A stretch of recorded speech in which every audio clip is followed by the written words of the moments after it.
আপনারা কি ম্যাজিক বা জাদু দেখেছেন?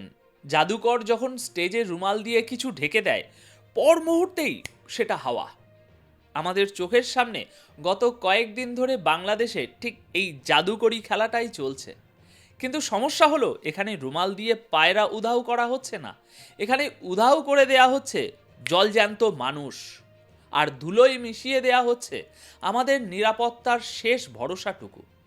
চিন্তা করুন, একজন ব্যক্তি যিনি কিনা প্রকাশ্য দিবালোকে একজন হাই প্রোফাইল রাজনৈতিক নেতাকে গুলি করলেন, নাম ওসমান হাদি, যিনি বিগত ফ্যাসি বিরোধী আন্দোলনের অন্যতম মুখ, তাকে গুলি করা হলো। আর গুলিটা করলো কে? এমন একজন যার এই মুহূর্তে জেলখানার অন্ধ কুঠুরিতে থাকার কথা ছিল। কিন্তু না, সে জেলের বাইরে, তার হাতে অস্ত্র এবং তার পকেটে সম্ভবত অদৃশ্য কোনো গ্রিন সিগন্যাল। সবচেয়ে শকিং তথ্যটা শুনবেন, এই শুটার, এই হিটম্যান আপনার আমার চোখের পলক ফেলার আগেই বর্ডার ক্রস করে চলে গেল ভিন দেশে। একদম আসামের গুয়াহাটিতে বসে কফির কাপে চুমুক দেওয়ার ছবিও নাকি লিক হয়েছে। ভাবুন তো একবার, বাংলাদেশের বর্ডার দিয়ে একজন ওয়ান্টেড ক্রিমিনাল কিভাবে ভিআইপি প্রোটোকলের মতো দেশ ছেড়ে পালায়? কে দিল তাকে এই সেফ প্যাসেজ? কে তাকে বলল, বাবা তুমি কাজটা সেরে এসো, পালানোর রাস্তা আমি তৈরি করে দিচ্ছি? আজকের ভিডিওতে আমরা সেই অদৃশ্য হাত বা মাস্টার মাইন্ডকে খোঁজার চেষ্টা করব, যারা নির্বাচনের ঠিক আগ মুহূর্তে বাংলাদেশকে একটি পরিকল্পিত রণক্ষেত্র বানাতে চাইছে। আসুন একটু গোড়া থেকে না, বরং ঘটনার গভীরতা থেকে বিষয়টা বুঝি। ওসমান হাদির ঘটনাটা কোনো বিচ্ছিন্ন ঘটনা নয়। এটাকে যদি আপনি নিছক একটা ক্রাইম ভাবেন, তাহলে আপনি ভুল করছেন। এটা একটা সিগন্যাল, একটা বার্তা। প্রথমত, যে ছেলেটি গুলি চালালো সে কিন্তু গত নভেম্বরেই অস্ত্রসহ ধরা পড়েছিল। ইউনূস সরকারের আমলে, যখন কিনা বলা হচ্ছে আইন খুব কড়া, তখন অস্ত্রসহ ধরা পড়ার পরেও সে জামিনে বেরিয়ে এলো। তাকে জামিন দিল কে? বা জামিন পেতে সাহায্য করলোই বা কে? দ্বিতীয়ত, জামিন পাওয়ার পর সে সোজা গিয়ে মিশল ওসমান হাদির সাথে, যেন একেবারে চিত্রনাট্য লেখা ছিল। শেক্সপিয়ারের নাটকের মতো ট্র্যাজেডি। বিশ্বাস অর্জন করো, কাছে যাও, তারপর সুযোগ বুঝে ছোবল মারো। এখন প্রশ্ন হলো, এই খুনিকে কি কেউ অভয় দিয়েছিল? তাকে কি কেউ বলেছিল, তুমি যদি এই কাজটা করতে পারো তোমাকে আমরা রক্ষা করব? এই আমরাটা কারা? সোশ্যাল মিডিয়া বা আন্তর্জাতিক অনুসন্ধানী সাংবাদিকরা, যেমন জুলকারাইন শায়ের, যাদের সোর্স খোদ সেনাবাহিনীর ভিতরেও আছে বলে দাবি করা হয়, তারা যখন আসামের ছবিসহ প্রমাণ হাজির করেন, তখন আমাদের মতো সাধারণ মানুষের মনে একটা প্রশ্ন জাগে, এই বর্ডার পার করে দেওয়ার ক্ষমতা কার আছে? পুলিশের, বিজিবির, নাকি এর চেয়েও শক্তিশালী কোনো গোয়েন্দা সংস্থার, যারা পর্দার আড়ালে কলকাঠি নাড়ছে? আপনারা হয়তো ভাবছেন এটা নিশ্চয়ই পলাতক স্বৈরাচারের কাজ। কিন্তু ভাই, একটু লজিক খাটান। স্বৈরাচার তো পালিয়েছে, তার দোসররা তো এখন গর্তে। তাহলে এই মুহূর্তে এই ইউনূস সরকারের নাকের ডগায় বসে এমন মিশন ইম্পসিবল স্টাইলে অপারেশন কারা চালাতে পারে? আঙুলটা কিন্তু বারবার আমাদের রক্ষকদের দিকেই উঠছে। সেই রক্ষক যাদের উপর 5ই আগস্টের পর আমরা ফুলের মালা পরিয়েছিলাম। দেখুন, ইতিহাসে পড়েছিলাম, রোম যখন পুড়ছিল, সম্রাট নিরো নাকি তখন বাঁশি বাজাচ্ছিলেন। আমাদের ঢাকার অবস্থাও কি গত কয়েক মাসে তেমন ছিল না? আপনারা দেখেছেন দেশের শীর্ষস্থানীয় পত্রিকার অফিসগুলোতে, ডেলি স্টার, প্রথম আলো, দিনের পর দিন হামলা হয়েছে। ঘন্টার পর ঘন্টা ধরে মব বা উত্তেজিত জনতা সেখানে তাণ্ডব চালিয়েছে। এখন বলুন তো, দেশের নামকরা সম্পাদকরা, মতিউর রহমান বা মাহফুজ আনাম, তাদের কি সরকারের উচ্চ পর্যায়ে ফোন করার ক্ষমতা নেই? অবশ্যই আছে। তারা ফোন করেছেন। তারা স্বরাষ্ট্র উপদেষ্টা, পুলিশ প্রধান, এমনকি হয়তো সেনা সদরেও বার্তা পাঠিয়েছে যে আমাদের বাঁচান, আমরা ঘেরাও হয়ে আছি। কিন্তু ফলাফল শূন্য। পুলিশ সেখানে দাঁড়িয়েছিল নির্বাক দর্শকের মতো, আর সেনাবাহিনী, যাদের আমরা মনে করি দেশের ভরসা, তারা এলো সব শেষ হয়ে যাওয়ার পর, যেন সিনেমার পুলিশ। অ্যাকশন শেষ হওয়ার পর সাইরেন বাজিয়ে হাজির। শুধু কি তাই, ভালুকার দীপচন্দ্র দাসের কথা মনে আছে? একটা জলজ্যান্ত মানুষকে মব পিটিয়ে মারল, গাছে ঝুরালো, পুড়ালো, ঘন্টার পর ঘন্টা ধরে এই নারকীয় তাণ্ডব চালালো, কিন্তু কোনো ফোর্স সেখানে গেল না। এখানেই খটকা লাগে। 5ই আগস্টের পর সেনাপ্রধান ওয়াকারুজ্জামান যখন জাতির উদ্দেশ্যে ভাষণ দিয়ে বলেছিলেন, আমি দায়িত্ব নিচ্ছি, আপনারা শান্ত হন, তখন আমরা ভেবেছিলাম যাক বাবা, এবার অন্তত জানমালের নিরাপত্তা পাওয়া যাবে। কিন্তু গত 15 মাসে আমরা কি দেখলাম? আমরা দেখলাম ধানমন্ডি 32 নম্বর যখন বুলডোজার দিয়ে গুড়িয়ে দেওয়া হলো, সেনাবাহিনী সেখানে গিয়ে ভুয়া ভুয়া স্লোগান শুনে ফিরে এলো। এটা কি অক্ষমতা নাকি ইচ্ছাকৃত নিষ্ক্রিয়তা?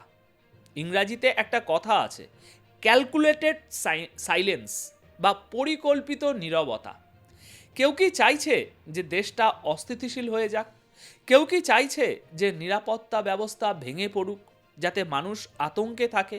কারণ আতঙ্কিত মানুষকে নিয়ন্ত্রণ করা সব থেকে সহজ। এখন আসুন আসল গুটি কোথায় চলছে সেটা দেখি। দাবার বোর্ডে এই যে এত বিশৃঙ্খলা, এত খুন, এত অগ্নিসংযোগ, এগুলোর আসল উদ্দেশ্য কি? অনেকে বলছেন সামনেই নির্বাচন, বা অন্তত নির্বাচনের একটা রোডম্যাপ দেওয়ার কথা চলছে। ঠিক এই সময়েই কেন পরিস্থিতিটা ঘোলাটে করা হচ্ছে?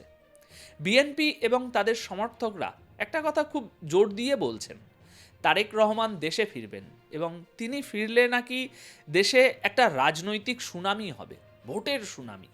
দেশের অধিকাংশ বুদ্ধিজীবী, এমনকি যারা আগে বিএনপির কট্টর সমালোচক ছিলেন, তারাও এখন হাওয়া বুঝছেন। তারা বুঝতে পারছেন ফেয়ার ইলেকশন হলে ব্যালট বাক্স কোন দিকে ঝুঁকবে। এখন ভাবুন, এই জোয়ার বা ওয়েব কারা চায় না? 1, আওয়ামী লীগ, কিন্তু তারা তো মাঠেই নেই। 2, নাকি বর্তমান অন্তর্বর্তীকালীন সরকারের ভিতরের কোনো পক্ষ।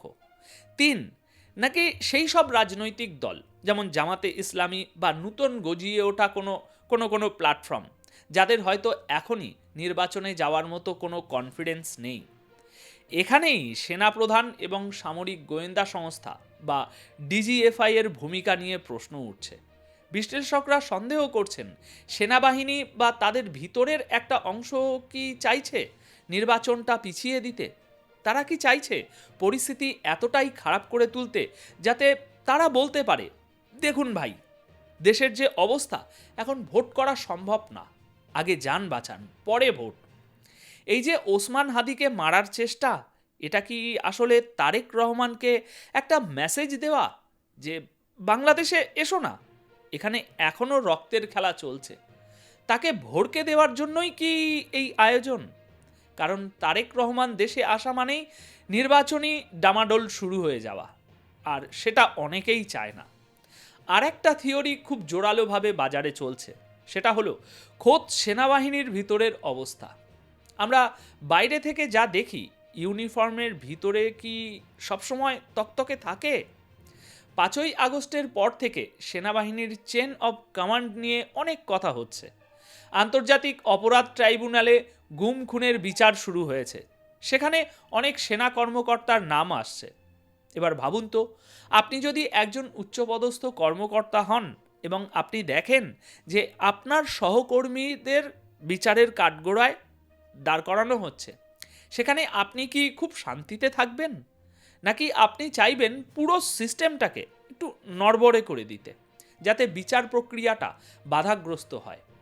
শোনা যাচ্ছে সেনাপ্রধানের কমান্ড বা নিয়ন্ত্রণ নাকি আগের মতো শক্ত নেই, অথবা উল্টোটাও হতে পারে। হয়তো সেনাপ্রধান নিজেই এমন একটা পরিস্থিতি তৈরি করে রাখতে চাইছেন যাতে তাকে অপরিহার্য মনে হয়। ইতিহাস সাক্ষী, 1971 সালের পর থেকে বাংলাদেশে এমন কোনো সরকার ক্ষমতায় আসেনি বা টেকেনি যার পেছনে ক্যান্টনমেন্টের সমর্থন ছিল না। আবার ক্যান্টনমেন্টের সমর্থন সরে গেলে কোনো সরকার টিকেও থাকেনি।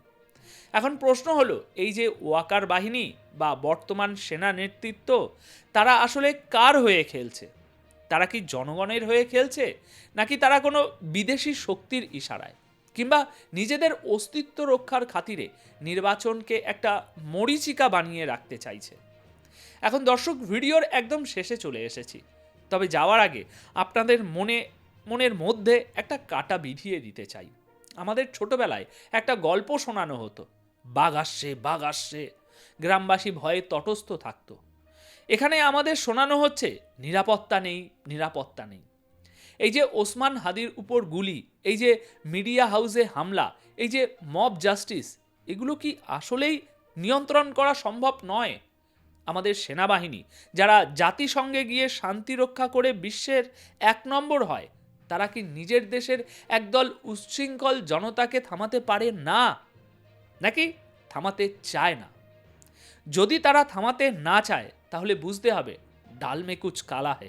হয়তো তারা চাইছে আমরা ভয়ে থাকি, আমরা যেন নির্বাচনের দাবি ভুলে গিয়ে শুধু জীবন বাঁচানোর জন্য তাদের পায়ের কাছে পড়ে থাকি। আপনারা কি 1/11 কথা ভুলে গেছেন? সেই সময়েও কিন্তু এইভাবেই রাজনীতিবিদদের চরিত্র হনন আর নিরাপত্তার দোহাই দিয়ে একটা অনির্বাচিত সরকার দীর্ঘদিন ক্ষমতা ধরে রেখেছিল। 2024-এর শেষে এসে আমরা কি আবার সেই পুরনো স্ক্রিপ্ট নূতন মোড়কে দেখতে যাচ্ছি? আজকের এই পরিস্থিতিতে দাঁড়িয়ে নিজেকে প্রশ্ন করুন, ওসমান হাদির উপর গুলি কি শুধু একজন ব্যক্তির উপর গুলি, নাকি এটা আমাদের আগামী নির্বাচনের কফিনে ঠুকে দেওয়া প্রথম পেরেক? আসামে পালিয়ে যাওয়া ওই খুনি হয়তো ফিরে আসবে না, কিন্তু তার এই পালিয়ে যাওয়া কি আমাদের গণতন্ত্রের পালিয়ে যাওয়ার ইঙ্গিত দিচ্ছে না? চোখ কান খোলা রাখুন, কারণ খেলা যেটা চলছে তার রিমোট কন্ট্রোল কিন্তু আমাদের হাতে নেই। এখন আমার এই বিশ্লেষণ সম্বন্ধে আপনাদের কি রায়? কমেন্ট বক্সে অবশ্যই আপনাদের মতামত জানান। ধন্যবাদ আপনাদের সকলকে।